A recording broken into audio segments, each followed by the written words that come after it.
team, organizing member who are really a backbone to organize such kind of webinar or any kind of FDP workshop.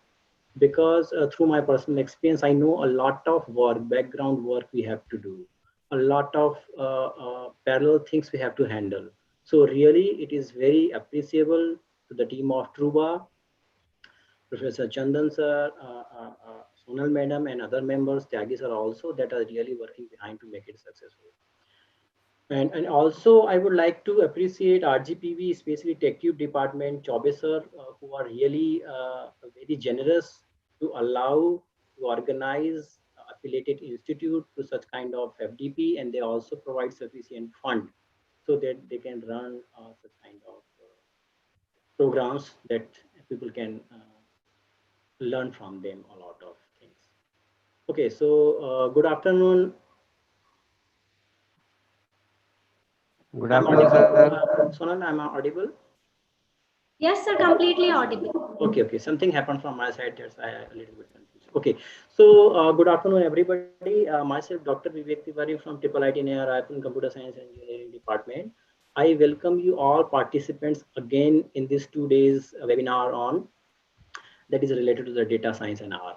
So today topic I have taken that is related to descriptive data analytics using k-means clustering algorithm, and I will also implement all those things by using R.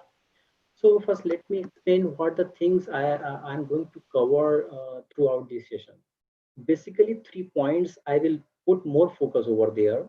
First, I will start discussing about the k-means clustering that comes under the descriptive data analytics. I will also explain k-means clustering through all possible example, numerical example, all the distance functions I will take in consideration. I will explain its working through the numerical example. And the last, I will try to demonstrate how you can use k-means clustering for a descriptive analytics. For that purpose, I will use platform R. To the same purpose, if you are comfortable in the Python, MATLAB, or any other language, you can choose as per your comfortable. Because internal working and concept are similar, and it is a matter of only syntax. For a today discussion, I will take a platform R for the demonstration. So without wasting a time, I'm going to directly start with the today topic clustering. Okay, so this MS Word file is visible to everybody. Okay, I can also. Yes, sir, it's Yeah, yeah.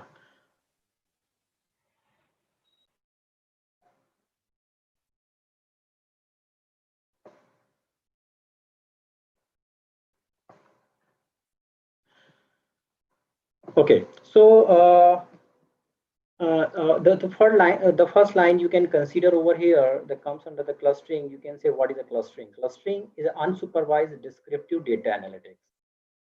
There is a two word I have highlighted with a different color. The two word is the unsupervised and descriptive. Means clustering is an unsupervised and descriptive data analytics. First, I will explain what is a descriptive analytics, because there are, you can consider a lot of sub branches under the data analytics. So majority of the people talk about there are three sub branches under the data analytics: descriptive data analytics, predictive data analytics, and prescriptive data analytics. With the limited time, I'm not touching other branches of the data analytics. I will talk about little bit about the descriptive data analytics. As the name suggested, descriptive data analytics is something that we normally use to describe our data. Once we have a data, a lot of data may be related to any application you can imagine. Maybe many applications you can imagine. Maybe video applications, image application, text data, numerical data, continuous data, what kind of data you have. So you want to describe your data. Okay, then somebody may ask, what is the meaning of describing the data? Describing means, suppose you are running a business, and in a business something happened. Maybe suddenly you are feeling a lot of benefit, and you may start losing in your business.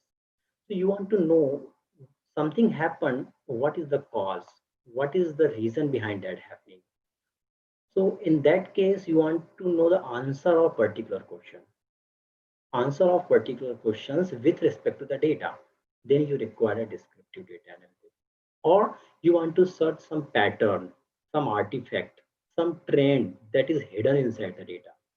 If I put a lot of huge amount of data before you, by looking the data, you can understand. You cannot understand anything. So you require some tool that will scan your data multiple times, and after scanning, it will give some result. These are the hidden pattern, artifact, and some trends are they can get from the data. So you can take further another decision. So you know something what is hidden inside the data. All such kind of processing comes under the descriptive data. One nice thing I want to share with you all, data visualization. Whatever the data you have, you might have, you all of you have gone through such kind of process. Statistical, you want to see the statistical property of the data. Means what is the average age of a student or the final year student? What is the average package of RGPV affiliated institute? What is the average salary? What is the mean salary? And what is the interval? As a lot of statistical term I can list over here. So if you want to know all the statistical term comes under the descriptive data analytics. If you want to visualize your data, maybe by using bar chart, maybe by using heat chart, heat map, a lot of visualization tools are available, visualization algorithms are available. So once you go for a visualization, it also comes under the descriptive data analytics, because by using a single bar chart or pie chart, you are describing your data. Okay, that are very simple about the descriptive data analytics. And there are some a list of example, list of algorithm that comes under the descriptive analytics are like that. Clustering is the one of the example are the descriptive analytics. Another example is association rule mining. Many of you, I hope, know the association rule mining, like a priori algorithm or frequent pattern growth algorithms comes under the descriptive data analytics. One more feature extraction algorithms are I'm able to recall, that is called PCA. I think many of you also listen that word. Principal component analysis also comes under the descriptive analytics.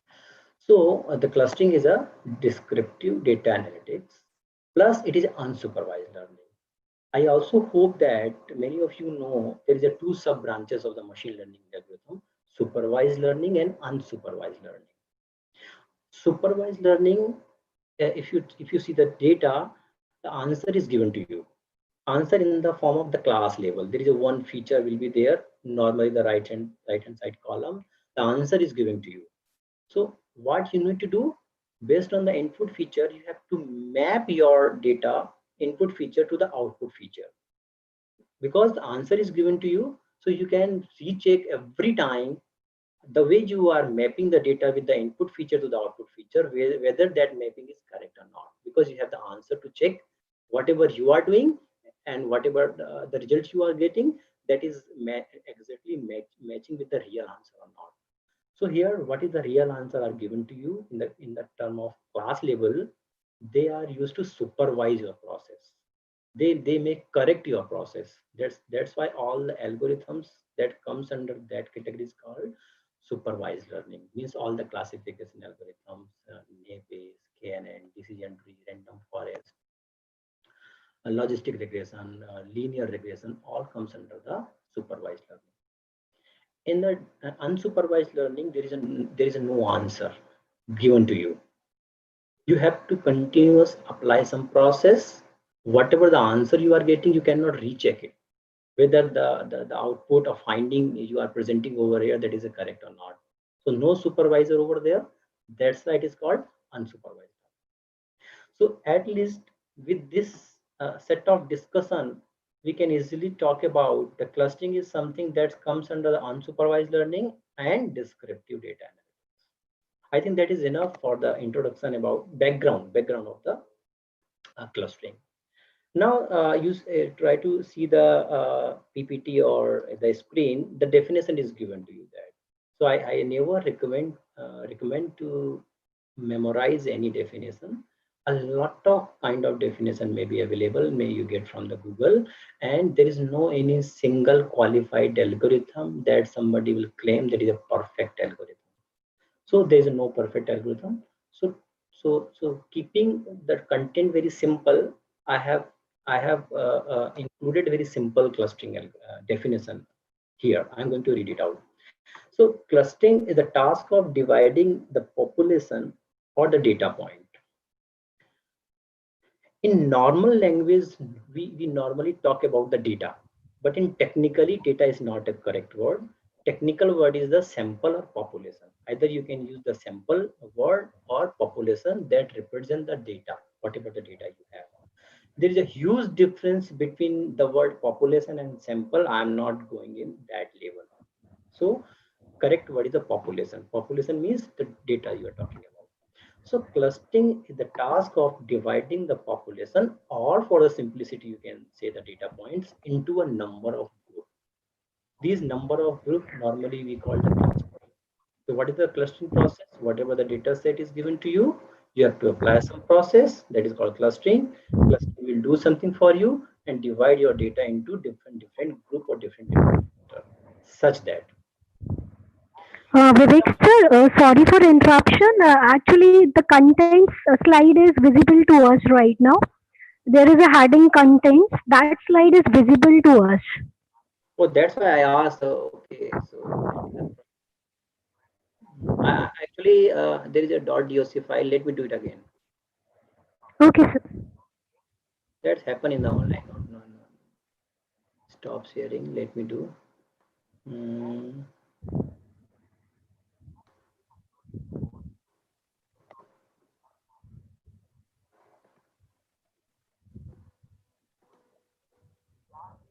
Now it is better. Yes, sir. A Word file is shared right now. Okay. We are able to Sorry see for Word that. file. I was discussing that point for the last 10 minutes. That is the definition of the But we clustering. So understood, let me. sir. Okay, not ISO, not ISO. So that is the line I was explaining in the last 10 minutes. Clustering is it's unsupervised descriptive data analytics, and I have explained in detail what is the meaning of descriptive word over here, what is the meaning of unsupervised over here. So that thing I was explaining, not ISO. So I was reading that line over there. The clustering is the task of dividing the population or data points into a number of subgroup that is normally we call the cluster, such that the data points in the same group or same cluster are more similar to each other than the data points that belong to the another group. What is the meaning of that? Whatever the data set is given to you, you apply the clustering process. Clustering process will divide your data into number of subgroup. The number of subgroup that is called cluster. Now we have to check the property of the cluster. The property of cluster should be like that. All the data points that belong to the same cluster should be similar to each other. And they are should be much dissimilar to the data points that belong to the another cluster. So what is the meaning of similarity over here? I will explain in detail further down the line discussion. So what is the meaning of similarity? When I say the data points are similar to each other, what is the meaning of that?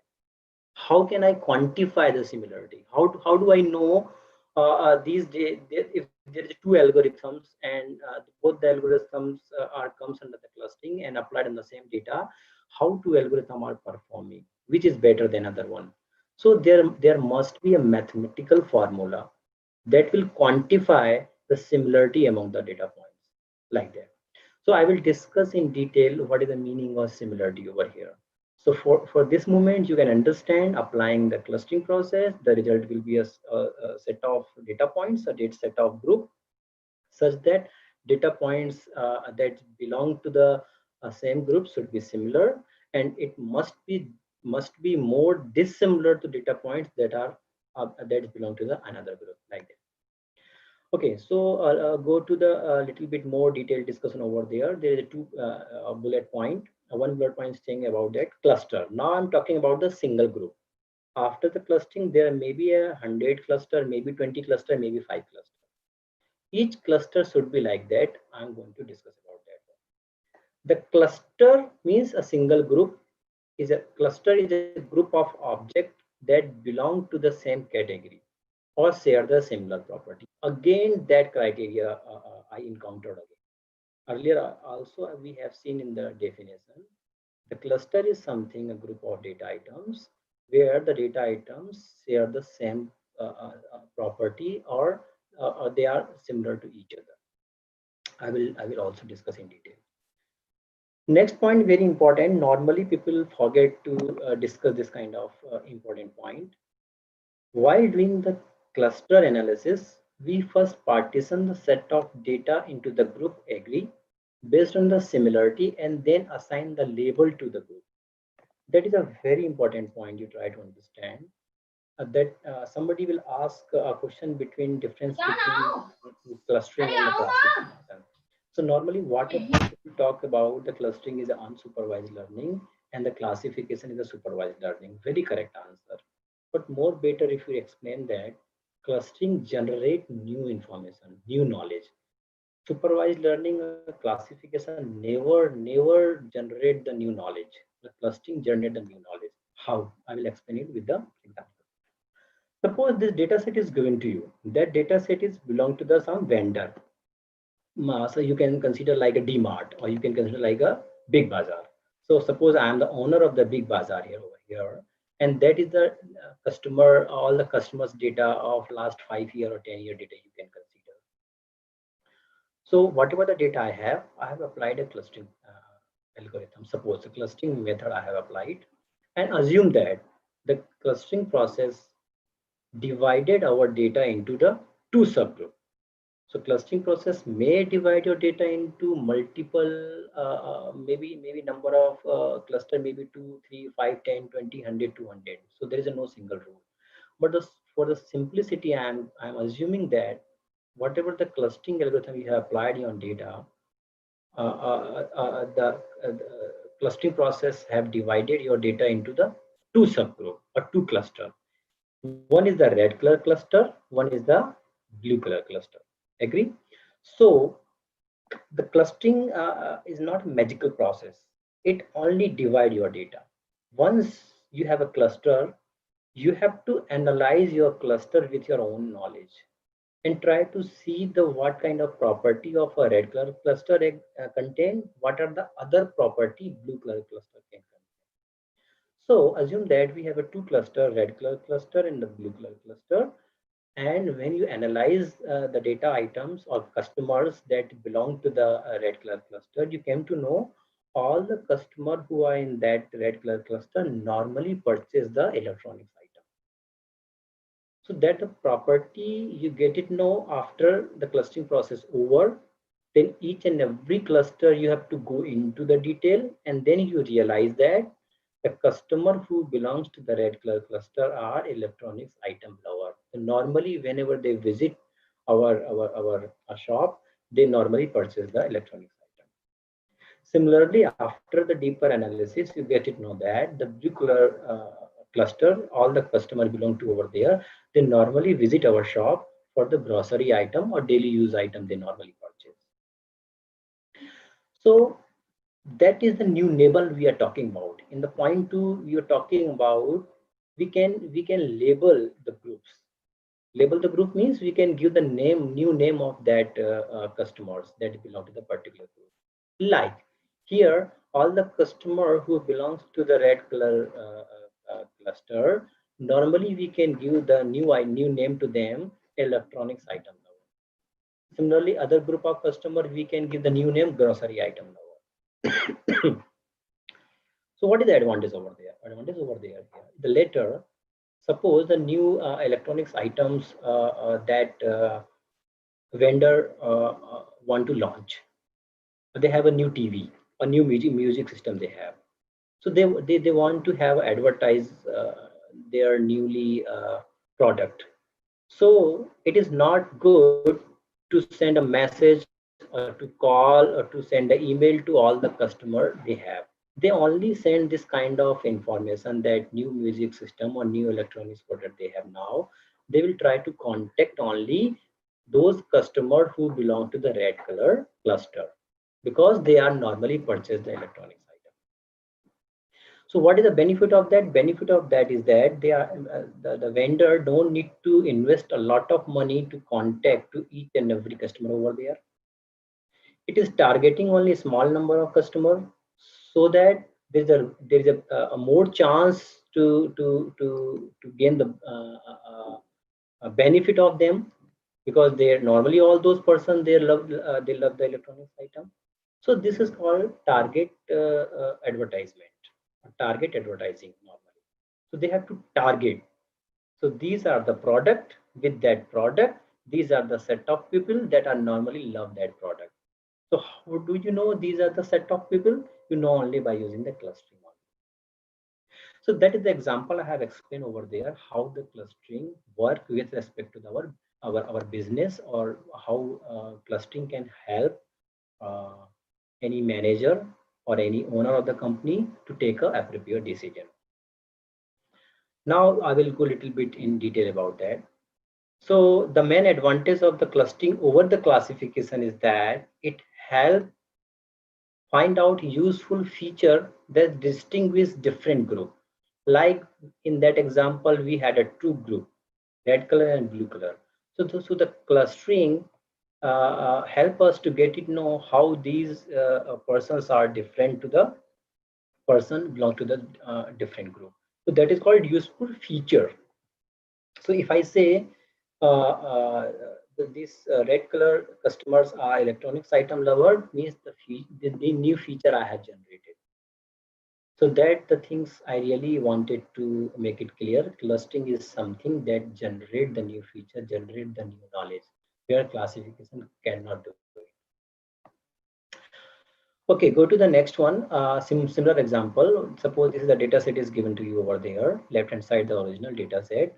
You applied the clustering process. Once the clustering process is over, the clustering process had divided the given data set into the three subgroup, where you can see these are the data items that are represented by the green color, means that is a green color cluster, that is a blue color cluster, that is a red color cluster.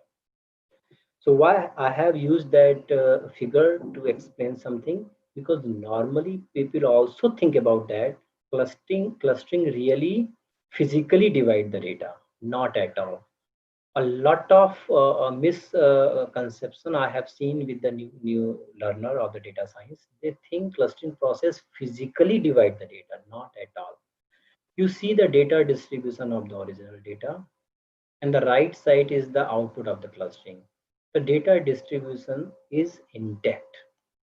I'm not physically moving any data. Means the relative distance between data points are similar, exactly same as it was in the original data. We have given only new label. Means these data items are the green color cluster, it's belong to the blue color cluster, it belong to the red color cluster. So that the things I wanted to convey in the clustering, we never physically divide the data. We only give the new name of each and every observation. Now, technically, I'm going to discuss any machine learning algorithm, whatever the algorithm you know, or whatever the algorithm you will study in the future, always comes with the objective function. So there is no any machine learning algorithm that you can implement without any objective function. So what is the meaning of objective function? So you try to again see the example. Suppose that is the input data, or that is the output data. So in between something happens. The clustering process works in between over there. So whenever the process will take place over here, how system get it know I'm going in correct direction or wrong direction, because that is something we have to define some mathematical function, or something that continuous guide your process, whether you are in correct direction or you are in the wrong direction. So in the clustering, there's a two objective functions. There is no rule such like that, a universal objective function that you can employ with each and every machine learning algorithm. Not like that. every machine learning algorithm is unique. It has its own objective function. There may be single objective function, there may be multiple objective function. If you try to recall, you know about the linear regression. The linear regression least square method, or SSE, sum of squared error, is the objective function. You want to minimize it. Similarly, in the clustering, there is a two kind of objective function. What kind of clustering you can consider? I'm not discussing the k-means clustering here. I'm discussing the background. I'm just developing the background right now. So there is a two kind of objective function. First objective function is that point within each cluster are similar to each other. That is called intra-cluster distance are minimized. That is called homogeneity. It is talking about a single cluster. Whatever the cluster you have, all the data items that belong to the same cluster should be close to each other. That is called intra-cluster distance should be minimized. Another word, it is called homogeneity. Another objective function is that points that belong to the different clusters should be dissimilar. So that is called inter-cluster distance should be maximized. That is called heterogeneity. So homogeneity, heterogeneity are two property. So once your clustering process take place, we have to check every time these two objective function, homogeneity and heterogeneity. If I'm increasing the homogeneity on heterogeneity, then my direction is correct. I'm going in the correct direction. If my homogeneity or heterogeneity is not increasing, I have to relook whatever I have done. So that is the only guiding parameter that will help you to run your clustering process. And these two objective functions are associated with any kind of clustering algorithm we have. Through the diagram, I can explain over there. Suppose if the full data set is given to you, after the clustering process, we have a three cluster, the one cluster, second cluster, and third cluster. And data points that are within the cluster, I am saying this should be density, this should be so dense. This should be very close to each other. So the distance between any data points, the distance between any data point within a same cluster, try to minimize it. Okay, so I was talking about that is a cluster, and within the cluster, these are the data points. The distance between these data points, we should minimize it. That is called homogeneity.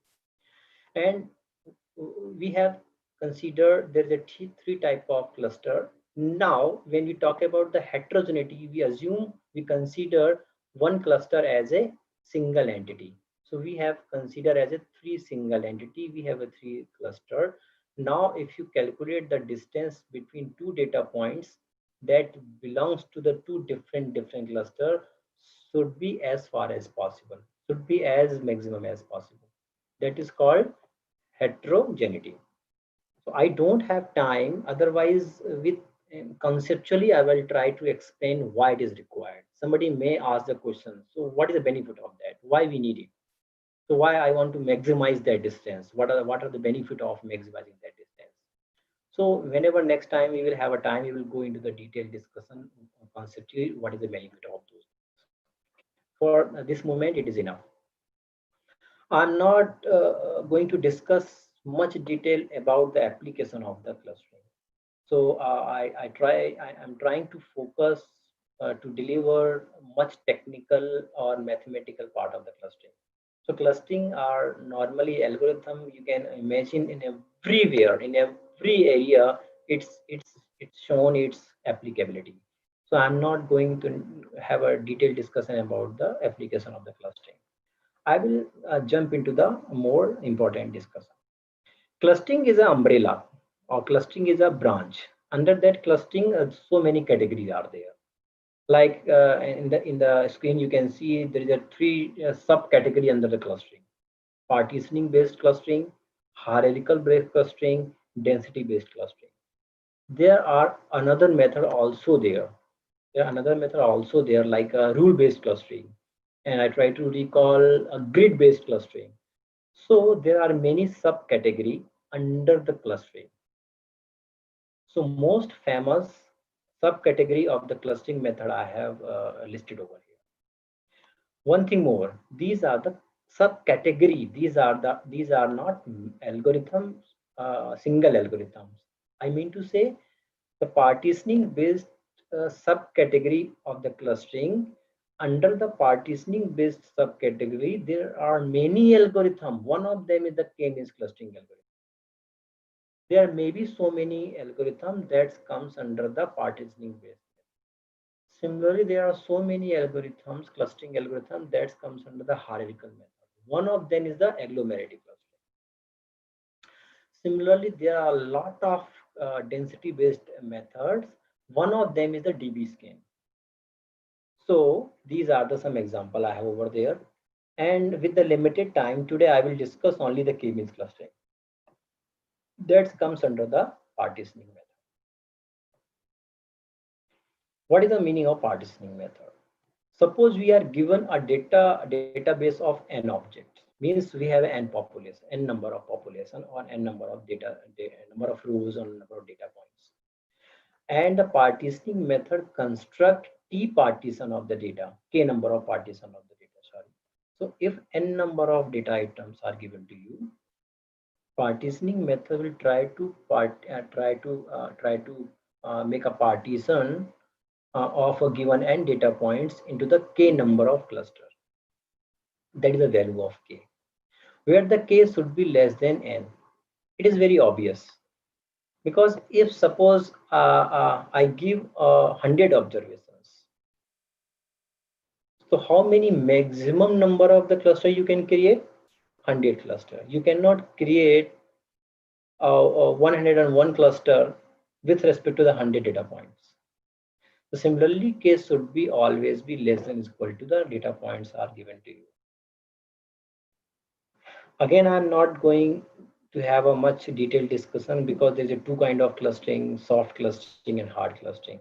It is the rule where k must number of cluster must be less than number of data points. It is the rule that is valid for the hard clustering.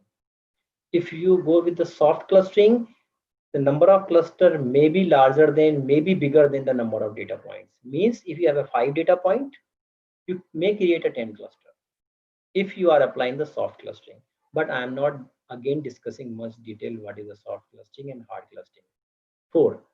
I am declaring over here whatever the things I am going to discuss over there, that is with respect to the hard clustering. Okay. So here it means that it will classify the data into the k group, means k cluster, which satisfy the following requirement. Now I'm going to have a little more detailed discussion about the clustering process. So whatever the data point, n number of data point is given to you, the clustering process will do the partition of the given data points into the k number of partitions, such that each group contain at least one object. Means it is not possible in the clustering process an empty cluster. The cluster must have at least one single object. At least there is not any possibility for an empty cluster. Second, each object must belong to the exactly one group. Means the sharing is not possible in the hard clustering. Means it is not possible to cluster share a single data point or same data point. Or in other words, if I say a single data point cannot be become a member of two clusters. So that is the two conditions over there that we have to follow. Like each cluster at least contain one object, or each object must belong to exactly one group. These two conditions comes under the hard clustering. Okay, that I was discussing about partitioning method. Under the partitioning method, I will go for a further discussion about the k-means cluster. So now it is the things till time I have discussed about the fundamental of the clustering process, their objective functions, and then and further we have discussed about the partitioning method. under the class partitioning method, I'm going to discuss about the k-means clustering. So the k-means clustering is so famous and perhaps most widely, most commonly used by the academician, by the researchers, and many applications. People have used the k-means clustering. People have studied k-means clustering. People have worked on k-means clustering during their MTech, during their PhD. So output of that huge amount of studies, that a lot of versions are available of the k-means clustering algorithm. So I will discuss here the first version, that is, you can consider the first time introduced by its inventor. So the very simple k-means clustering algorithm I will discuss over there. And if you want to go further in detail, you may explore its different versions. All the versions are you can find in the Google. Okay, so key points about the k-means clustering, I will start from over there. So the k-means algorithm assign each of the n example to the one of the k cluster. That is a very simple point. That is also a condition of the partitioning method. Means once you apply the k-means clustering algorithm on the data, whatever the data you have, suppose n number of observations you have, after the clustering process over, each and every data points must belong to any of the cluster. Another word I can say, it is not possible at all. Some of the data points are not member of any cluster. You cannot say like that. It is not possible. If there is a k number of cluster, if there is n number of data points, after the clustering process, all the data points must be a member of any of the cluster. Okay, so there will not have any chance for any data items are not a member of any cluster. It is not possible. That is written in the first bullet point. Second bullet point about the k-means clustering is that we are continuous talking about the k. So you can say that is the again limitation of the k-means clustering over there. Whenever you start the process, user has to define the value of k. K means total number of cluster. So now the quality of output is rely on the ability of the user. How can you say, suppose I am the Dr. Vivek is a one user or one developer, and Dr. Ram is a second developer. Same algorithm is given to me, same data set is given to me. I have applied the k-means clustering process. I have applied the k-means clustering process by using k is equal to 2, and my friend may also apply the clustering process by is equal to k is equal to 5. Means two persons are they are independent to decide the initial value of the k. I may start my process with the k is equal to 2. My friend may start with the k is equal to 5. So now the big question over there, what is the ideal value of the k? What is the suitable value of the k? So if the user is able to decide or have such kind of knowledge where ideal value the user can predict, algorithm will give the correct answer. Otherwise the answer will or the results will not going to satisfy your applications. So the second point is talk about the same thing, where the suitable k is the number that has been determined ahead of the time but must be given in advance at the beginning. Meaning of that, when you start the clustering process, that you have k is a parameter, you have to decide the value of the k. That may be not ideal value, maybe that is a totally wrong value. But there is another method. Once the clustering process over, I will also discuss in today's lecture what are those methods that will help you to get it know that is a value of, or that is the optimal value of the k. So it is written over there. The k is the value that has been determined ahead of the time. Means later we can decide the ideal value of the k. But at the beginning you have to provide it to the system. Third point is already I have discussed. The goal is to minimize the differences within the each cluster. and maximize the differences between the cluster. It is talking about the homogeneity and heterogeneity. It is talking about the intra-cluster distance and inter-cluster distance. Minimizing the difference within the cluster means intra-cluster distance. They are talking about the homogeneity. Maximizing the differences between the cluster. It is talking about the heterogeneity. So these are the two objective functions that I have already explained in earlier discussion. So these are the some key points that you should know before dive into the much detailed discussion about the k-means clustering. Now I'm going to discuss about the procedure. Procedure means algorithm, typical algorithm I'm going to discuss over here.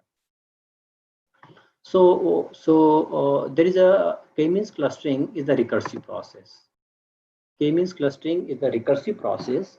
Recursive process means that they are required some set of steps or statement that you have to execute multiple times. So there is a two phases you can see over there. The two phases under the k-means clustering are over there: updation and assignment. So what is the recursive process means? You can think like that: updation, assignment, then updation, then again assignment, then updation, then assignment, then updation, and then assignment. This process will continue go until some stopping criteria met. So what is the stopping criteria? I will also discuss. First, try to imagine that there is a recursive process. In the recursive process, there are two kind of phases: updation and assignment. These are the phases that continuous we have to execute until some stopping criteria met. Okay, so one by one we will discuss. The first step of the clustering process is that it assigns the examples to an initial set of K cluster. Means whatever the data points are given to you, it assigned randomly. You try to see the word randomly. It randomly assigned the data point to the cluster. Okay, that is called assignment. The first phase is the assignment. Assignment means whatever the data point you have, you are making, you are sending that data point randomly to one of the clusters. So you are assigning that data point to particular cluster. That is called assignment phase. Then what happened? Then update. The second phase is it updates the assignment by adjusting the cluster boundary. So once you randomly assign the data point to the cluster, then you have to check something. I will discuss. You have to check something. So based on that checking, you came to know, oh, that data point X should not be a part of cluster. Data point X should be a part of cluster Y. So whatever the random assignment you have done, then you came to know some against couple of data points that assignments were wrong. Then you have to change the assignment. That is called updation. So that is written over there. It updates the assignment by adjusting the cluster bounding. Cluster bounding adjusting means only simple word. The data point that were the part of cluster X. Now I will remove that. I will make the data point X the cluster of another data point. Particular data point is a cluster of Y. So that is called assignment or updation. So that is written over there in the third bullet point. The process of updating an assignment occurs several times until changes no longer improve the cluster. Means that is an iterative process. It will continue go until some stopping criteria match. Some of stopping criteria also written over there. It will continue go until the changes no longer improve the cluster fit. So what is meaning of cluster fit? Cluster fit means same thing, that is homogeneity and heterogeneity. Those two objective functions we have covered. So whenever you updating the cluster and the result of that updation is that you are going close to the objective functions, means that the changes you have made is the correct changes. So you continue go on. There may be some time happen, the changes you are making, updation you are making between the cluster, but that changes does not improve the homogeneity or heterogeneity, means that whatever the changes you are making, that is useless. You should stop it. So these are that is called cluster fit. Cluster fit means objective functions I am talking about. Simple, at this point, the process is stopped and cluster are finalized. So for the simplicity, I have also created one flow chart for making it very simple understanding. So again, I'm going to rediscuss the clustering process. At the start, we have to define the number of k may be 2, maybe 5, maybe 6. Randomly, you have to create the k number of cluster, and also you have to calculate the centroid of each and every cluster. Now I have to calculate the distance of every data point to the every centroid, and based on that difference, that distance, I get to know some of the data points are wrongly placed, because when with respect to the data point x, I calculate the distance of x to all the centroid, and the data points that are close to the which centroid should be a part of that cluster. So based on that distance, the data points that are closer to the which centroid should be a part of that cluster. We can make a updation. So here we again make the grouping based on the minimum distance. Yes, some stopping criteria. If stopping criteria match, algorithm over. Otherwise, again it will go with the same process, because that is a recursive process. I will explain all those things through the numerical example. So if somebody have missed something or not able to understand properly, not satisfied, wait for 10 minutes. I will explain in detail. So before going into the mathematical example, let me discuss the stopping criteria in detail. Basically, there are three kinds of stopping criteria. First one is the changes. Changes means data points movement between the cluster. If the data points are moving between the cluster, but it does not improve the cluster fit, it does not improving the homogeneity and heterogeneity. At this time, we should stop our algorithm. Recursive process, we should stop it, because continuous moving the data points along the cluster, but my objective functions are not getting improved. I should stop it. Second data point is that it may happen data movement stopped. After some recursive process, you may assume that the cluster are converged. There is no possible movement of the data points among the cluster. Means no movement means automatically you should stop the clustering process. Third data point, third clustering stopping criteria is that set in advance number of iterations. It may happen sometime the clustering process continue that iteration continue go. So you can it is not possible you can wait for hours or 2 hours or 10 days or 20 days. It's kind of endless loop. So it is also highly recommended to set in advance like a number of iterations for my clustering process. Maximum number of iteration is 100. Before 100 iteration, if condition 1 and condition 2 match, then okay, that is called my cluster are converged. Otherwise, after 100 iteration, my algorithm automatically stops. And what are the cluster at that point they have, that will consider as a cluster. So these three are the stopping criteria. 1 minute.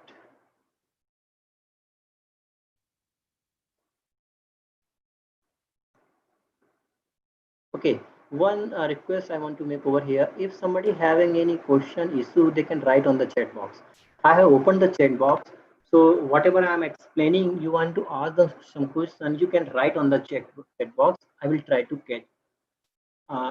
catch all the questions you are typing over here. So that thing you can use for your understanding.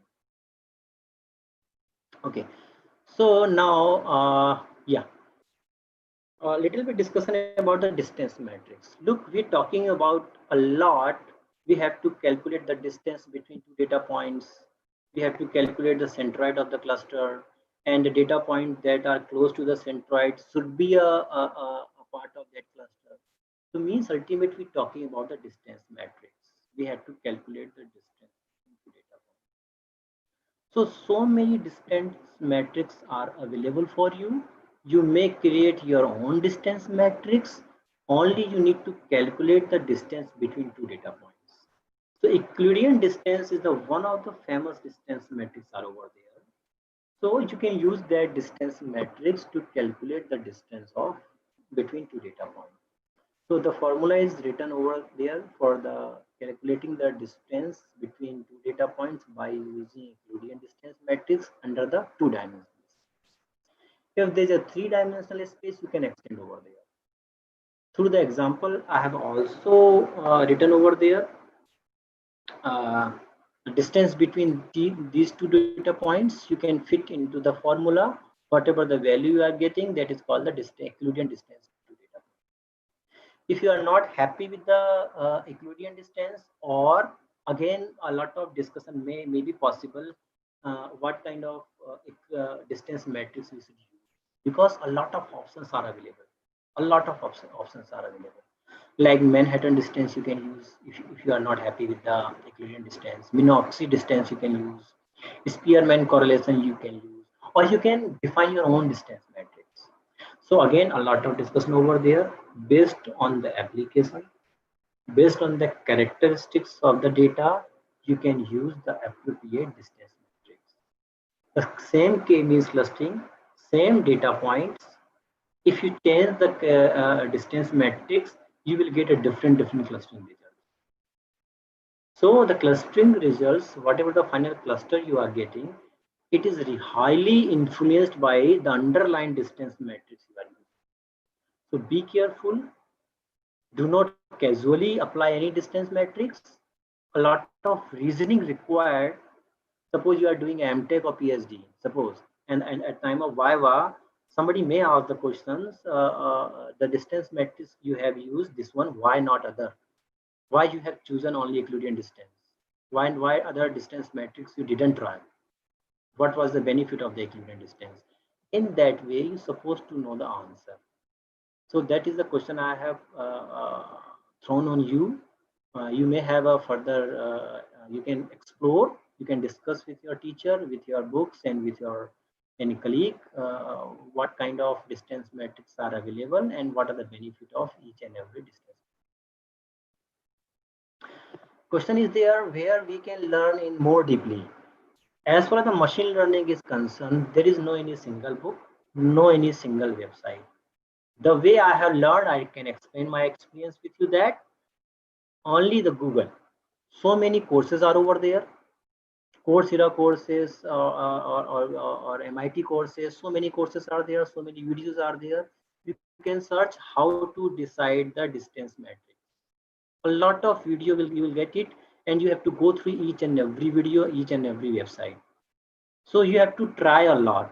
You have to read from many resources. Then later you get it. No, these are the way. These are the distance metrics and the benefit of each and every distance matrix, limitations of each and every distance matrix, and which distance matrix work well with which kind of data set. So there is no any single answer. This is the book or this is the website you can study. No, you have to explore it. That is the answer.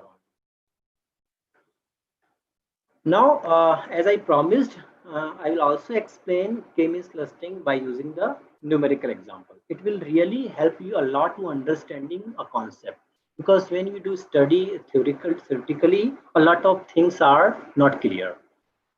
So I have taken a simple data set only having a 4 observations, means 4 number of rows against 2 features. So the data set you can consider that is some medicine, A, B, C, D are medicine, and the weight of medicine is tablet is X weight, and pH value also captured in the data set. So this is the data set having only 4 data points with respect to the 2-dimensional data. First, I will try to visualize it. Through the scatter plot, I have visualized into 2-dimensional space. So these are the 4 data points. Now, before dive into the detail, if I ask right now, you need to create a 2 cluster. So what will be the cluster? So anybody will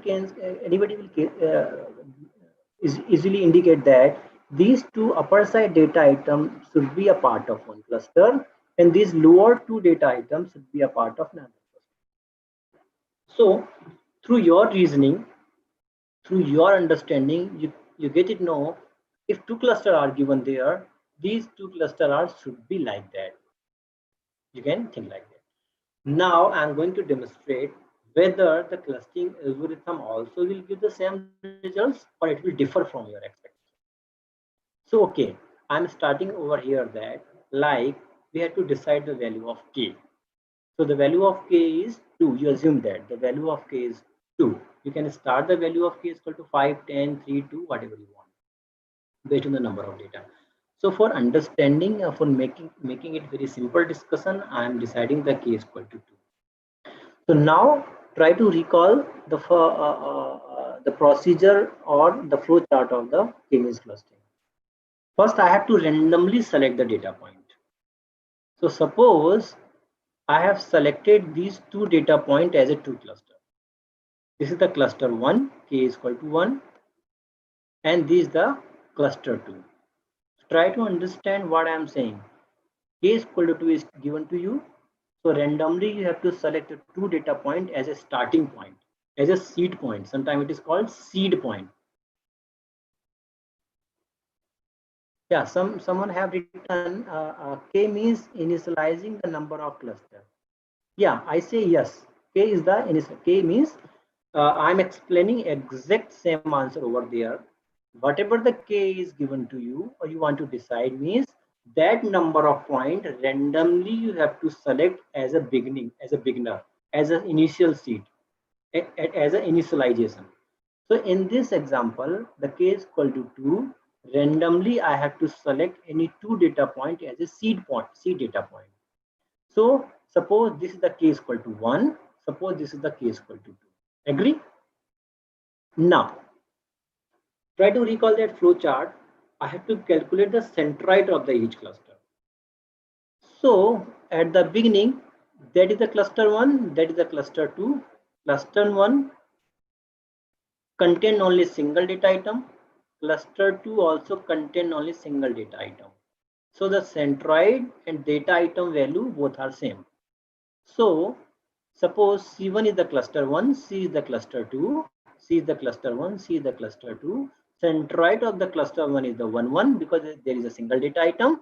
Centroid of the cluster 2 is a 2, 1 because it is a single data item. Try to recall the flow chart. I have selected randomly k number of cluster. Then I have calculated the centroid. What was the third phase? Third phase was calculate the distance of all the data points to the centroid of the cluster. That was the third step I'm going to explain. So that over there, that is the data matrix. The data represented by the matrix. That is the 4 data point, 1, 2, 3, 4. These 4 are the data points that are already given to you. These are the 4 data points. I'm talking about these 4 data points. I am representing that data points as a matrix. Okay. So these are the complete data set you have. This is a complete data set you have. Now I have to calculate the distance between all these data points to the centroid 1. What is the meaning of that? That is the first data point. I have to calculate the Euclidean distance between this data point to the centroid 1. Again, calculate the distance between second data point to the centroid 1, third data point to the centroid 1, the fourth data point to the centroid 1. It's very simple. So that distance output of that calculation already I have mentioned over there. 0 is the distance between this data point to the centroid 1 because these two are the same point. Distance between the second point to the centroid 1 is the 1. Distance between third point to the C1 is the 3.61. Distance between the fourth point to the C1 is the distance 5. Similarly, I have to repeat that process. I have to calculate the distance of all the same data point to the centroid 2 because there is a 2 centroid. We have a 2 cluster. Similarly, 1 is the distance between the first data point to the centroid 2. Distance between the second data point to the centroid 2, both are same. That's why distance is 0. Distance between third data point to the centroid 2 is a 2.83. Last distance is a 4.28. So the third step is already over, where we have to calculate the distance between all the data points to the all the centroid we have. Okay, so now I have to create a distance matrix. I already over. The final distance matrix is over here. When your algorithm, you have to implement all the distance matrix you have to create.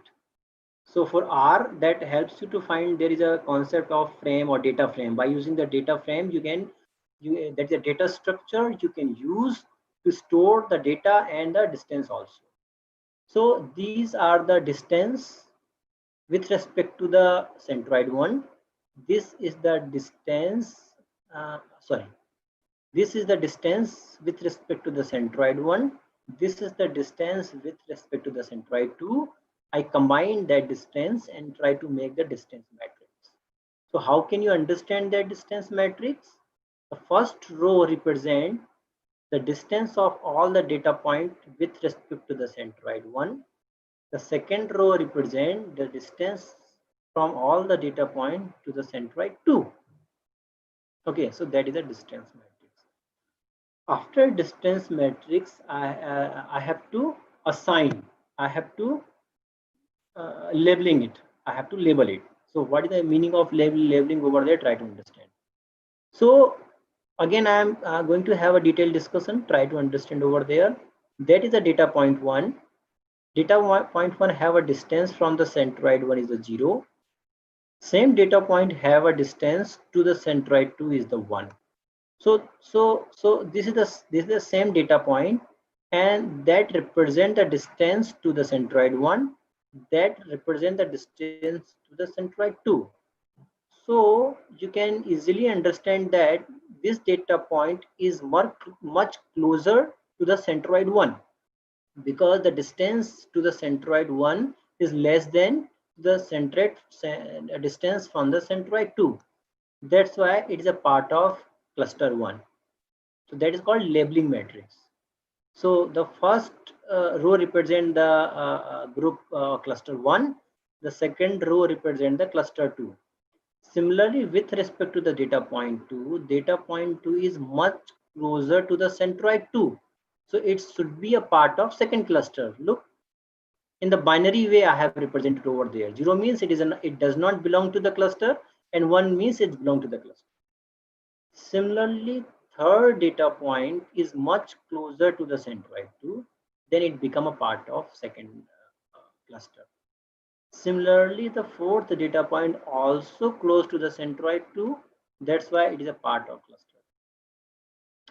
So now we can first iteration is over.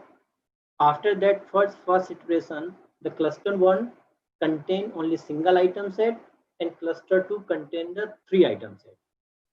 So the cluster 1 only having a data point A, cluster 2 having a data point B, C, and D. Agree? Now try to recall that flow chart. I have to again calculate the centroid. Okay. So group 1 means cluster 1 has only one member. So the centroid is 1, 1 means no changes over there. Cluster 2, earlier it had only 1 data points. Now it has 3 data points. So now we have to again recalculate the centroid. So centroid of the cluster 2 is that is the average value with respect to the x coordinate, average value with respect to the y coordinate. That is a new centroid of the cluster 2. Now that is a iterative process. I have already explained the same thing. I will go with a little bit faster. So these are the distance matrix. The first row represent all the data points having a distance from the C1. These are the, again, have to calculate the new distance because the centroid of the cluster 2 has been changed. So now the new distance with respect to the new centroid. So now this data point is closer to the cluster 1. That's why it is a part of cluster 1. This data points closer to the cluster 1. Now earlier that data point B was closer to the cluster B, cluster 2. Now that data point B is closer to the cluster 1, so it will become a part of cluster 1. Remaining two data items are closer to the cluster 2 centroid. That's why it will become a member of cluster 2. So after the second iteration, you can understand that now cluster 1 having a 2 data items and cluster 2 also having a 2 data items. Earlier, the point B was a part of cluster 2, but now it is shifted from the cluster to the cluster 1. So shifting happened. Shifting happened means we again have to calculate the centroid of both the clusters. It is an iterative process. The second iteration I'm talking about. So now it is the new center of the cluster 1. Similarly, we have to calculate the new center of the cluster 2. Same process. This represents the distance of all the data points from the new cluster, new centroid C1. Similarly, these are the distance of all the data points to the new centroid C2. And based on the distance, I have to label it. So these two data items are closer to the C1. That's why it's a part of cluster 1. These two data items are closer to the C2. That's a part of cluster 2. Now you can understand what were the cluster assignment you have observed in the earlier iteration. The same belongingness you have observed means data item stop moving. So means whatever the observation you have understood over there, look over there. That is the answer of the after the cluster you have received after second iteration.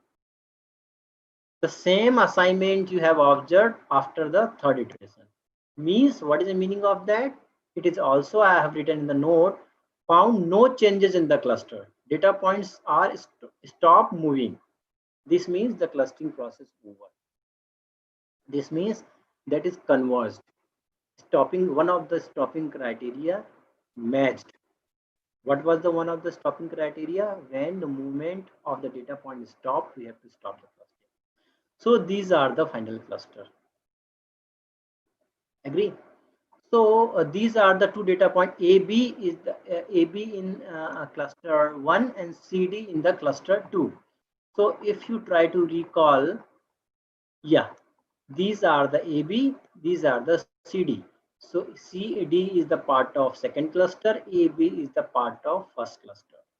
Means through our understanding, whatever the answer we have imagined, the same answer is given by your clustering process. Okay, now the most important discussion I'm going to start, how to choose the appropriate number of cluster. Like I have promised you, you can start randomly with any value of the k. There are some method that will help you to find out the suitable value of the k. So what are those methods I'm going to discuss? One of the best method to find the optimal value of the k is the elbow method. So the procedure of the elbow method is written over here. I will not go into the discussion. I will explain through the example how it works. So we have a two objective function, you know, any objective function you can consider, either homogeneity or either heterogeneity. In the both the case, you will get the same answer. So I'm going to explain by using the homogeneity. To try to focus on this graph, I'm going to explain over there. So y-axis represent the homogeneity. Within group homogeneity means homogeneity, I'm talking about the intra-cluster distance I'm talking about. And x-axis represent the number of cluster. Number of cluster 2, 3, 4, 5, 6, 7, 8, 9, 10, like that. So see over there. Suppose start with the minimum value of the k. What is the possible minimum value of the k? That is equal to 2. At least two group you require. So suppose the k is equal to true, k is equal to 2, you have executed your algorithm completely. Whatever the cluster you got it, suppose the homogeneity is this one. This is the y-axis represent the homogeneity. Now you change the k is equal to 3. Again, need to execute full algorithm, and after the conversion completely execution process is over, you have to again calculate the homogeneity. You observe that with the k is equal to 3, homogeneity increased. Earlier homogeneity was here, now the homogeneity increased. So that is a thumb rule. I am not I will not go into the detail why it happened. That is a phenomena that the moment you will increase the value of the k, homogeneity will always increase. I am repeating again. There is a phenomenon that the moment you will increase the value of the k, the homogeneity always increase. Why? I am not going to discuss for today discussion, but try to remember that. So what is happening over there? That graph will not go down. It will go up, up, up, up, up, up, up, up, up. It will not go down. So the moment you are increasing the value of the k, homogeneity also increasing, Then where should we stop here? The answer is that you have to see the sharp turn. So that is the sharp turn, means even though we're increasing the value of the k, the homogeneity also increasing, but the magnitude, that amount of performance hike is very minute, very less. So the moment you can visualize that turning point, that is called elbow. We have also our elbow is a turning point of our hand. Similarly, these are the hand, this is the elbow. So against that turning point, you have to see the value of k. Suppose the value of k is equal to 3, means ideal values you should choose for that given data set will be k is equal to 3. I hope I have made it clear. Similarly, another diagram you can explain over here. You can extend over there. The x-axis represent the number of k, y-axis represent the homogeneity, and you have to find out the elbow of that graph.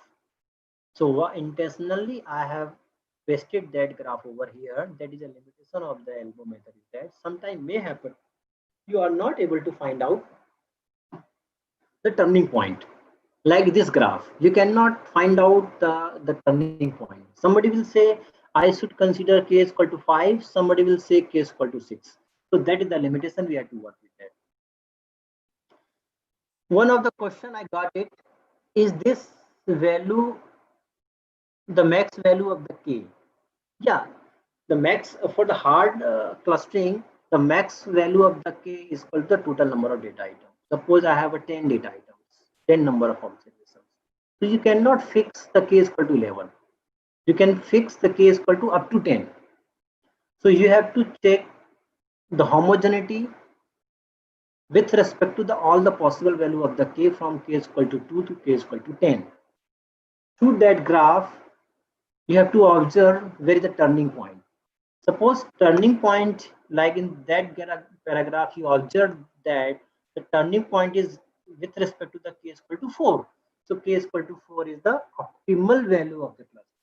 Means if you set the k is equal to 4, whatever the cluster you will get, that cluster will be optimal cluster. So data points within those clusters will share the similar property. Otherwise, more number of cluster means more data items are more scattered. So optimal number of cluster, I mean to say, that is the condition where the homogeneity and heterogeneity will satisfied as the ideal cases of the best result it will give. Another word you can say. So that is enough, and from my side for having a discussion about the k-means clustering. So now I will go for having implementation by using R. So meanwhile, if someone have any question, any doubt, they can write on the chat box. Otherwise, I'm going to have a discussion on the implementation. So any questions, please write on the chat box. If anybody wants to ask directly, then they can raise their hands also. We can unmute you.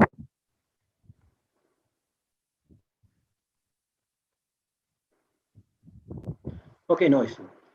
Now,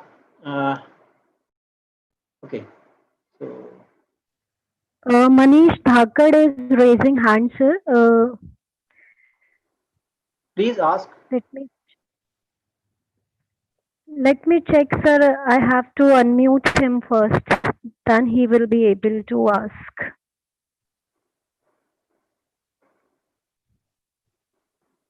I have unmuted him, ma'am. Okay, sir. Manish, Manish, Manish Dhakar.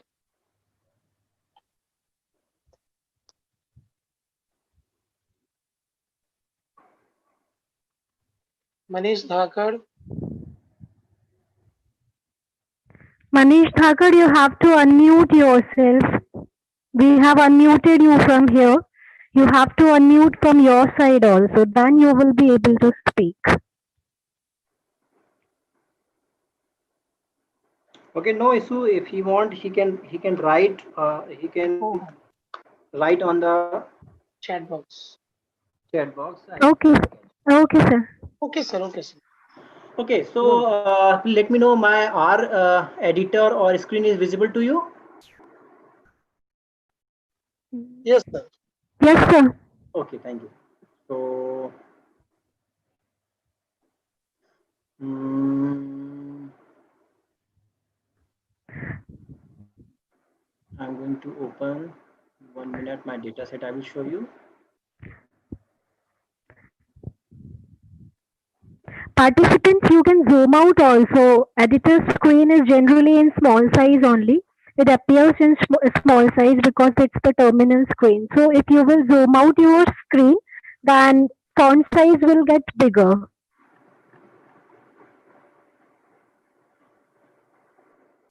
Okay, so I think the first lecture is taken by Mr. Amit Jain. So Yes, sir. I hope he has demonstrated very initial command of the R like get WD, set WD, and basic fundamental. I hope he has demonstrated. Yes, sir. Yes, sir. Yes, sir. Okay, so I'm not going into the much detailed discussion like that. How to download the R Studio, how to install it, how to run it. Okay. No So need. No need, sir. sure, sure. So first, let me explain what the dataset I am taking for discussion. So the dataset I have downloaded from the internet. That is from a freely available dataset, a wholesale customer dataset. You can search. You can also have a download. It is not a big issue. So that dataset having a 8 characteristics. The dataset have a please look over there. This is the dataset that is a CSV file. 1, 2, 3, 4, 5, 6, 7, 8. These are the 8 features of the dataset is given over there. Sometimes we call it feature, sometimes we call it variable, sometimes we call it characteristics. So these are the common word normally we talk about. So I will consider the data set as an input. I will apply the k-means clustering on that data set. I will try to develop the cluster. So here, a little bit have a more discussion about the data set. So here data set a little bit, let me explain. The fresh is the one of the variable or one of the characteristics of the data set that represent the annual spending, maybe in rupees you can consider, annual spending in rupees for purchasing the fresh product. So suppose I am a Vivek Tiwari, I am the customer of the Big Bazaar. How much item I normally purchase that comes under the fresh product, or how much money I normally spend to purchasing the fresh product. So that is the data, that is the things it explain about. It is written continuous. Continuous means it is a category of variable. It is written over there. Continuous means it is a numerical value. Similarly, the next feature milk is same as also annual spending, maybe in rupees, on the milk product. Grocery, similarly annual spending. Similarly annual spending for the another item set. So these are the some numerical variable. Last two variable channel and region try to understand. Channel means it talk about which category of particular person it. it is a retail customer, individually he is purchasing, or he is belongs to the particular hotel or restaurant. So there's a two category of customer, whether it is a retail customer or it is from the hotel or restaurant. Similarly, reason is also one of the variable that will explain about the particular customer that belongs to the which region. For the simplicity, you may consider it as a suppose a Bhopal. So you belongs to the Kolar or belongs to the New Market or Patel Nagar, like that. So one, okay, yeah. Here, some of the feature I have to drop it. I have to remove the feature channel and the region from the data set. If I consider, if I feed that data set exactly same as that is given to me to the clustering algorithm, the result, whatever we will receive, will not be the, you cannot interpret that result, or results are not acceptable. Why? Reason is that you can understand that first six of variables are written over there. These are the numerical variables. These are the continuous variables. Last two variables, channel and region, are the categorical variables. So I hope many of you can understand what is the meaning of nominal, categorical, continuous, numerical variable. Categorical variable means it belongs to the category, like whether I am male or female, whether I am a resident of MP, yes or no. So these are the categorical variable. Whether my reason of my belongingness means you are from the New Market, you are from the Kolar, you are from the Patel Nagar. So these are the category. So you cannot feed category under the any distance matrix function. Like suppose you are using the Euclidean distance, whatever the variable you are feeding the Euclidean distance, that variable must be a numerical variable. You cannot calculate the distance between male and female. You cannot calculate the distance between South Indian and North Indian, like that. So similarly, these two variables, 7 or 8, are the categorical variable. It is already mentioned over there, nominal. Nominal means categorical variable. So that is the one of the fundamental guideline everybody should follow. Whatever the data set is given to you, you try to export that data set. If all those variables that are the categorical variable, remove from the data set all those categorical variable, and remaining variable must be a numerical variable. Try to feed that data set to the clustering method. So first I will try to load the data. So there is a command read.csv. Read.csv is a very simple command. If data set in the CSV file, and that is a data set name, whole customer.data.csv. Look, that is the CSV file. I have to pass that name into that function, and function will do everything for you. So suppose I have a copy that command, and there is a R editor. I think it is visible to you. If my editor is not visible to anybody, please let me know. So I have just run that command. It is taking too much time. I don't know. Okay, why? So that is the read.csv, the function I have used. Okay, I'm audible. So now Yes, sir, yes, yes, sir, yes. Screen is also visible. Okay, thank you.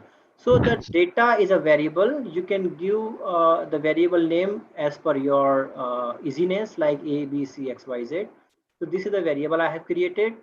The read function I have taken. There is a whole data set were in the CSV file in my hard disk. I have uploaded that data, and read.csv command import that data and store into the data.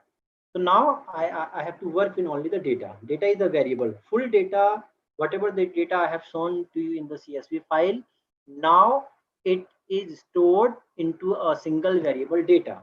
You can see it. Look, whatever the data was there, it is here. Complete data set. The channel and region I have to remove. Okay, so that is the complete data set. The variable name I have right over there, and click, it will show all the data set that are already stored in the data variable. So go to the next. Okay, so it is written. We will need to drop the channel or region variable because these two are the categorical variable or ID variable. So what is the command to drop it? So okay, let me explain over here.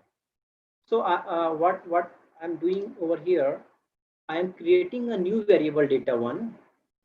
There were already a data that is a variable that contain all the complete data set.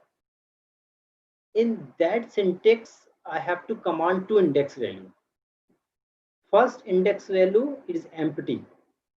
Empty means the complete first index value represent the total number of rows. After comma, second index value represent the total number of column. So if I kept empty, the row index value means complete row I am taking, complete row I am considering, and against the column index value minus 1 or 2. In R, the index value start from 1, not from 0. So what is the meaning of that? Minus means what? It is, you can understand that in real data set, the column, there are 8 columns. Column number 1 and 2 with minus value, it is going to drop these 2 columns. So minus column index 1, column index 2 means it is not going to consider these 2 columns. Okay, and it is going to consider all the rows. That's why I kept empty at the row index. So the moment you will run that command, it will filter that data based on your requirement. It is going to drop. It is going to drop these 2 columns. Now data 1, you can see whether you are getting the desired results or not. You can see now fresh, milk, grocery, frozen, detergent, and other like that. The channel and what was the another column? It is removed. It is gone. That was the channel and region. Channel was as the first index. Region was at the second index. These 2 are removed. Now data1 is the variable that is really contain real data set where I. So now I have to apply the k-means clustering algorithm. So like a Python or R or MATLAB, that are the best tool for implementing any machine learning algorithms, and all the packages, all the functions are already pre-written, pre-built, and you can directly use for your purpose. So the k-means the function in the R already there, like a header file in the C++.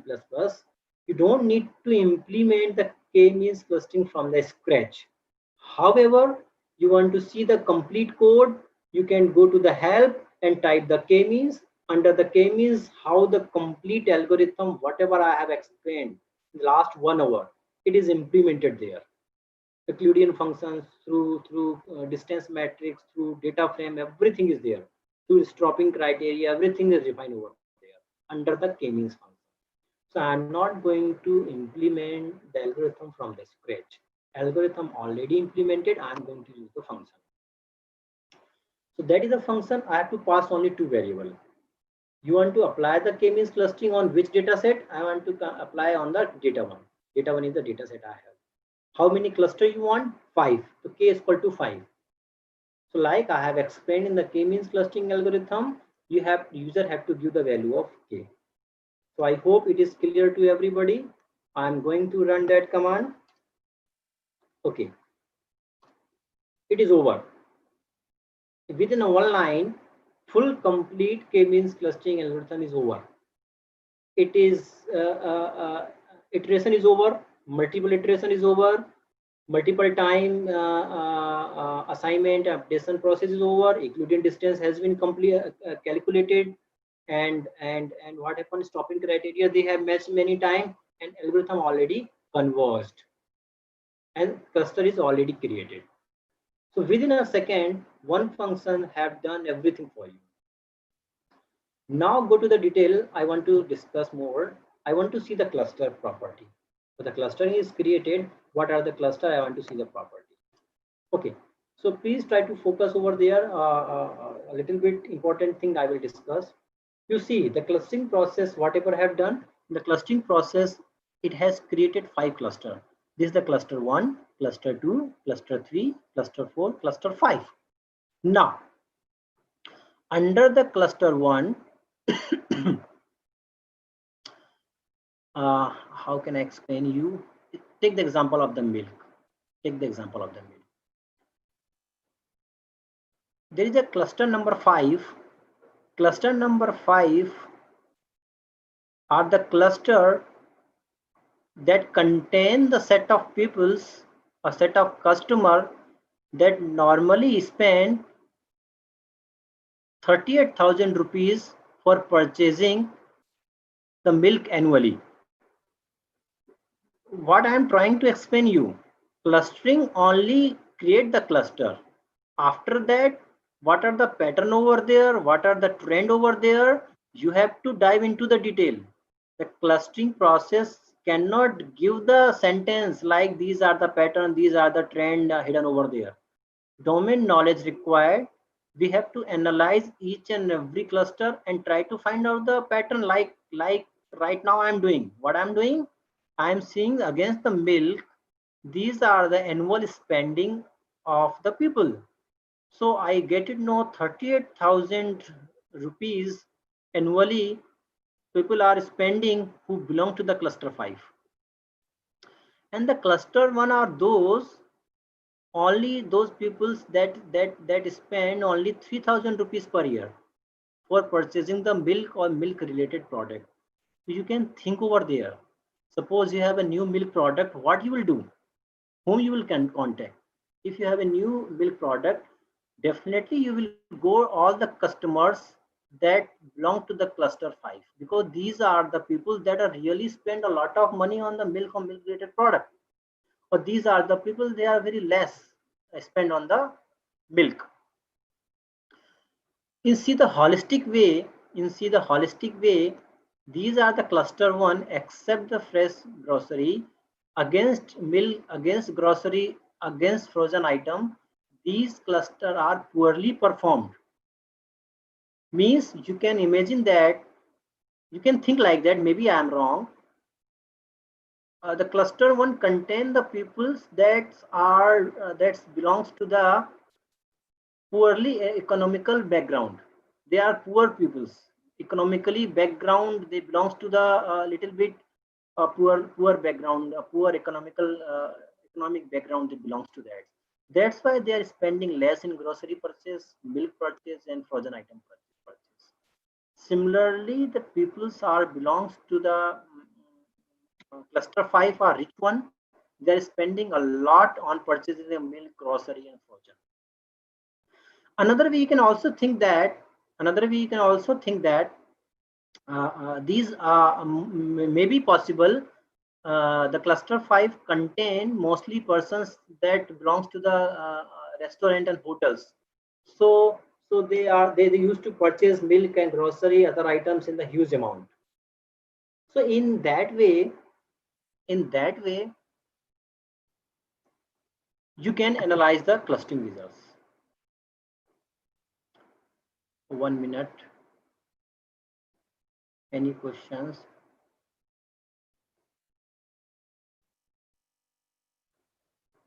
Editor is not visible, somebody is saying. My R editor is visible to everybody?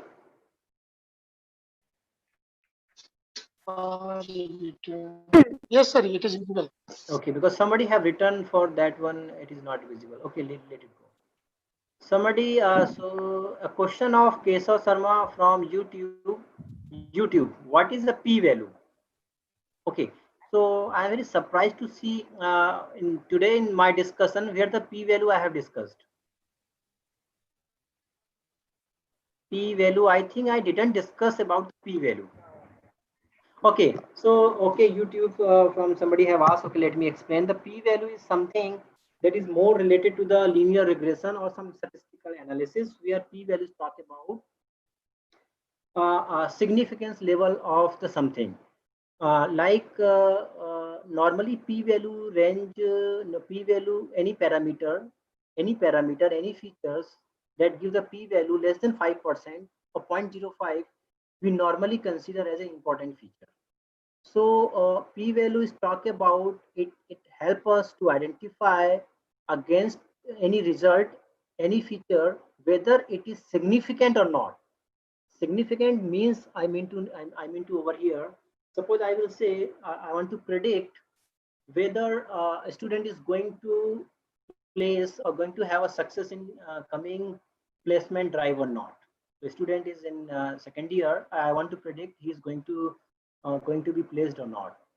So for predicting such kind of things, I need required some internal feature like the performance of 10th and 12th CGPA, first year CGPA, second year CGPA of particular student, his technical skills, his how many project he has gone through, how many languages he know. So many features I want to know. Suppose now I'm going to ask a questions whether a roll number of particular student is going to decide the student is going to be success in placement drive or not. Try to understand my question. Whether roll number of particular student is important to decide that a student is going to success in coming placement drive or not. Not at all. But if I say the communication skill is how important to decide whether a student is going to success in placement or not. So somebody will agree the technical skill or communication skill is an important feature. It is a significant feature that is really influence the success. But my roll number does not important feature. So how do you know all those things? If you have a background knowledge, you do know. But if you don't have a background knowledge, then p-value comes into the picture. Against each and every variable, we have to calculate the p-value, and based on the p-value, we can decide the given feature is important or not. If the features p-value is less than 5%, it is important. If features value is greater than 5%, it is not important. It would be better if we could understand, we could discuss about the p-value with respect to the linear regression. So in the clustering process, I think I didn't discuss about the p-value. That's why I think it is enough for today's discussion. Okay, now for next, I have to go over here. Okay, so now if somebody want to see the how many items each cluster contain, so I have a command that it is visible to everybody. This is the table. Table is already a command. So K is the output of the clustering process I have stored in the variable K. So K dollar, the cluster is a command. The moment you will fire that command, it will going to show how many observations belong to the each cluster. Like that, cluster 1 contain 106 observations or 106 customers, you can say. Cluster 2 contain 233 customers, cluster 3 contain 81 observation, cluster 4 and cluster 5, like that. So in this way, that command you can visualize all those. Next, we had discussed a lot about the homogeneity and heterogeneity. Homogeneity means the intra-cluster distance and heterogeneity means intra-cluster distance. So how to measure the homogeneity and heterogeneity? So there is the keyword within SSE. Within SSE represent the homogeneity and between SSE represent the heterogeneity. So first I am going to measure and display the within SSE. So that is the things I'm going to explain over there. You see the result. That is the within SSE of the cluster 1, within SSE the cluster 2, cluster 3, cluster 4, cluster 5. That within SSE means suppose the cluster 1 have 106 observations. So that is the Euclidean distance, the sum of the Euclidean distance between all the data points of the cluster 1. Means data point 1, suppose there is a 106 data points. So data point 1, I have to calculate the distance from remaining 105 data items. Similarly, for the second data item, I have to calculate the distance from other 105 data items. Then I have to sum it. That is called within SSE. Within SSE of the cluster 1, cluster 2, cluster 3, cluster 4, and cluster 5. Similarly, I need to see the heterogeneity, or that is called between SSE. That is a single value. So we had a 5 cluster. So what is the distance between all these 5 clusters? We are going to represent by using the between SSE. So here what need to do, each cluster have a centroid, then we have a 5 centroid, then we have to calculate the distance between these 5 centroids, and that is the summation of those distances. It is called heterogeneity. We try to maximize it. Now, okay, so elbow method, how to implement the elbow method. I'm going to discuss about, I already discussed about the elbow method. So let me explain the code. I will not go into the detail.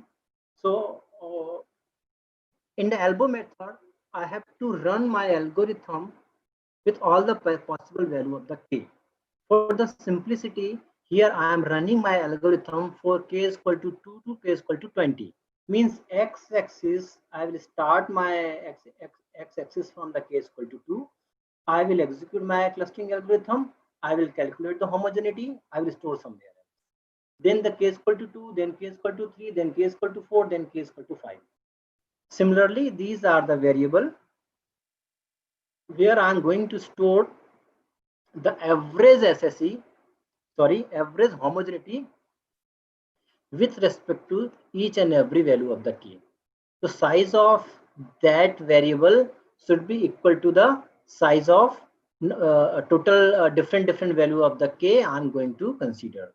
So that's why the range is 19. If you consider the variable, the length of range variable, it would be 19. So the vector I'm going to create over here, the size of exactly all the with respect to the possible value of the k. So that is the command I have to run it and see whether it is going to create elbow method for me or not for this given data set. And price means h with respect to every k value, I am running my algorithm 100 times, because in each and every time my algorithm may give different results. So I'm going to summarize the more general performance of my algorithms. That's why I have to run algorithm 100 times. So that is the code. It will do everything for you, whatever I have explained over there. Look, the variable v, it will execute from 0 v from 2 to 20, and against each value of v, it will execute algorithm 100 times, and after 100 times you will have 100 homogeneity, and 100 homogeneity, then we have to store the average SSE with respect to the each k value in this variable. Then again we have to calculate that variable. So suppose that code in very fast way I have explained that, don't worry about that. It is executing execution over. Then I want to visualize that data. What is the for understanding the code little bit, you have to dive into the syntax of R. Look, right hand side here, these are the elbow method. Look, k is equal to 2 to k is equal to 20 x-axis, y-axis is the total within SSE, and you can consider the homogeneity. Maybe somebody will say k is equal to 6, k is equal to 7. That is open to up to you. There is no another way to decide the exact value of the k is equal to 5, k is equal to 6, k is equal to 7. So based on your understanding, where you visualize the turning point, you can consider the k is equal to ideal value. It may be 6 or 7 like that, for my understanding. So this is the way you can execute the elbow method to decide the optimal value. Another things I will also try to explain over there. Suppose I want to visualize So there is two library you can use. The cluster is a library. Already I have run over there.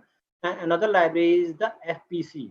These two library you have to install on your system, and you have to include in your R. Once you have successfully included these two libraries, you can visualize the clustering results. So plot cluster is a function that is already explained in the FPC packages. If that package is a part of your R environment, you can directly run that package. So I'm going to run that package and see what happens. The function. Okay, so the plot cluster is a function. Data is a data set I have used. The data one you can also do. And the K, that is the result of the clustering process you have stored. So you execute, you try to execute it and see the results. You see the cluster visualization over here. Yeah, this is the visualization. So these are the data points of the cluster 5. Very few data points comes under the cluster 5. These are lighter colored, green colored data points are the cluster 3. Red colors are the cluster 2. Black color data points are the cluster 1, and blue color are the part of cluster 4. So in this way you can also visualize the your data. So okay, so that is enough from my side. Okay, so I know a little bit faster way. Quickly I have wind up the implementation part, because it is normally based on the syntax. So if you are comfortable syntax with respect to the R or Python, whatever you want, all the implementation are available on the Google. You can explore based on your choice. So from my side it is over. So now I'm going to open the discussion session. So you can unmute yourself and ask the questions or doubt, anything you want to have a discussion, please. Participants, if you want to ask any questions, then drop your questions in the chat box or raise your hand.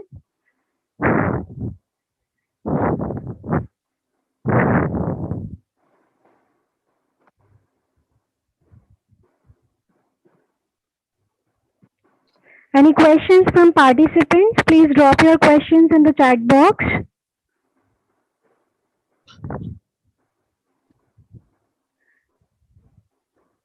Okay, no issue, ma'am. You can share my mail ID. If later they can have some confusion and any doubt, they can write to me directly. So not an issue. Okay, sir. Chandan sir, am I audible to you? Yes. Am I audible? Yes, sir. Continue. Thank you, sir. I thank you so much, sir, for this informative and great session, which enhanced our knowledge about descriptive data analytics through clustering using R.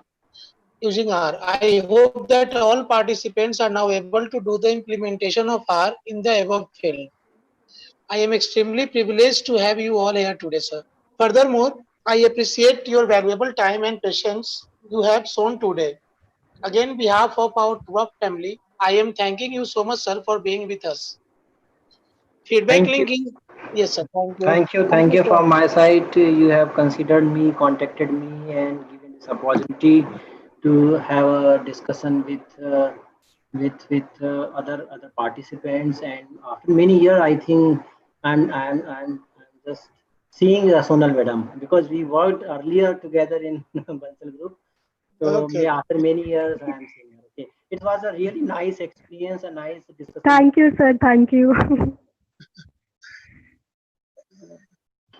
Thank you, sir. Dear participants, feedback link is shared in the chat box and on YouTube channel too.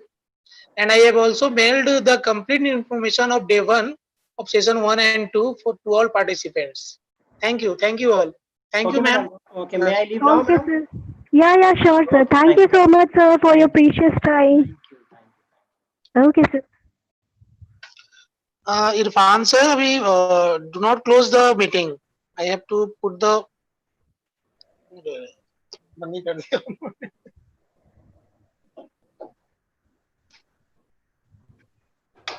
feedback link to डाला है भाई. Sir, we can share feedback link in the chat box also, no? Oh, sorry, in our WhatsApp group also. हाँ. So participants, you will get feedback link in the WhatsApp. Okay. From there, you can get the link and you have to fill that feedback form too. And tomorrow we will continue at 10 a.m. sharp for third session.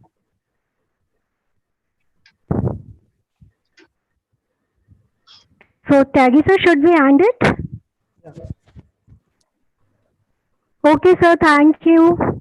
And thanks to one and all present here. You can leave now. Thank you.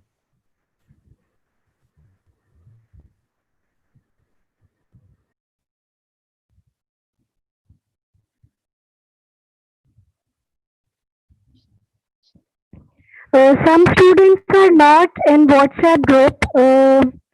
Sir, could you share that WhatsApp link in our this Zoom? I am trying, ma'am. Those who are still not joined in WhatsApp group, then wait for a moment. So we'll share the link in this chat box only. WhatsApp group link is already shared, already sent to the mail on their mail ID. Kindly refer to your mail. You will get the WhatsApp link with there.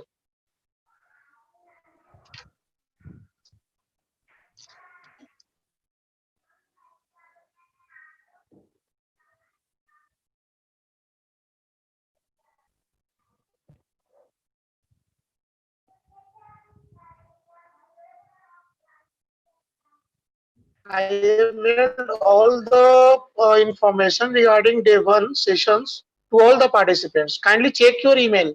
You will get all the things. Thank you. Thank you, ma'am. Yeah, thank you, sir. And I am able to see that feedback link is also shared in the chat box right now. I have also mailed to all the participants. Okay, sir. Okay. Thank you, sir.